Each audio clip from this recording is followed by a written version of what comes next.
For this first part of my discussion, we ask that you recognize that this proposal is overwhelming in scope, and the existing neighborhood has been asking that you vote to oppose the development. On that first note, I would mention we have 82, there are petitions that have gone around, 82 people thus far have signed the petition in opposition.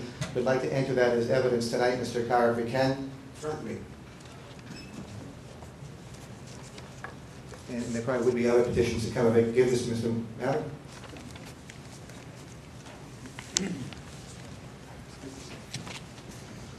The second part of my comments I'm going to abbreviate, going from exactly what you said, not to repeat, but the area suggested, in this area, neighboring selectman Attorney John Whitten of Duxbury has been consulted. He was talking of just looking at project costs. This will be covered in greater detail by John Kenny tonight, again, of construction cost engineering. But we submit to you the actual costs of this development have been underestimated. We do appreciate that this is all preliminary, as the council had indicated, but you'll be hearing from John Kenny of what the actual cost would be, looking at this actual location, to clear and grub the 2.3 acres, to clear about 1,000 major trees and roots, to bring in fill, to try to, right now, if you've done a walkout there, you'd see what happens when all the runoff comes in this area. There's a gully and it's quite wet. So, John, I'm going to leave a lot of the points for you, but the calculations are showing they're going to require approximately a 10,000-gallon treatment plant there, which the analysis from good counsel here from Norwell said 200,000. We believe it's going to be more in the order of $250,000. Christopher's handing a note saying that that's correct, that the people on Tilden Road don't want the development of 18 homes. The final point that I wanted to speak to was that the proposed high-density development would jeopardize the town's drinking water supply. This is something I'm most focused on. Back in 1986, our town closed several of our drinking water wells that had become contaminated. We spent over $2 million to try to get the wells cleaned. Many would recall that we had water bans during that period of time. Everyone became friends with the Poland Springs man. I see you have a bottle of water right before you. We have a compelling interest to protect our drinking water supply for the town. We all appreciate, through the great work of Jerry Marr and the DPW, and there are members of the DPW here tonight, that our drinking water is safe and healthy now. But recognizing the substantial funds that we have expended, we're asking to deny this project based upon its projected effect on drinking water. Now, we do understand there's been a proposal made to have a treatment plant, and we do appreciate that's been a change in the process since January.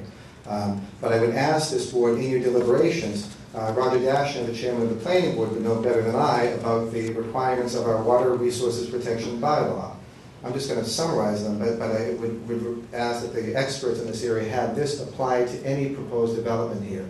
And the first thing I want to address, by the way, is a misconception that 40B wipes away any local ordinances. And that is a misrepresentation, I think, indeed, to try to either scare folks or to make them just disregard all their issues.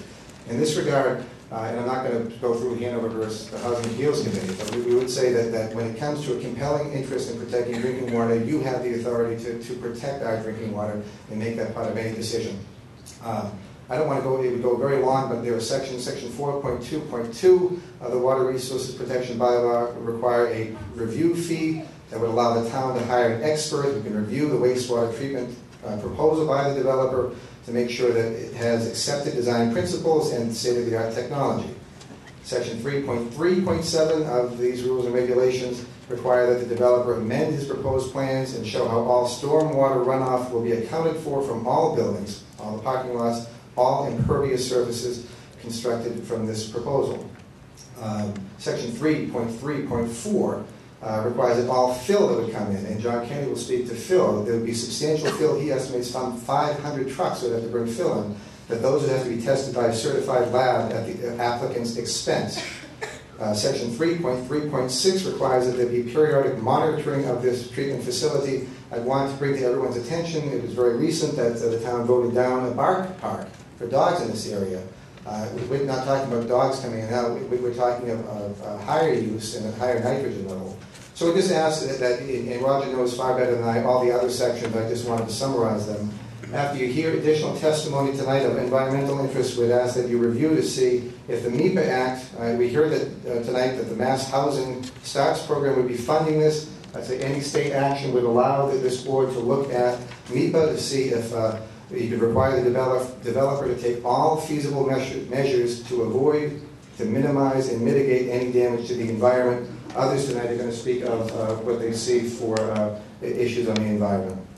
So, at that point, I want to close with just some general questions that I can hand to the board to be asked. I don't know, I've taken enough time, but I would like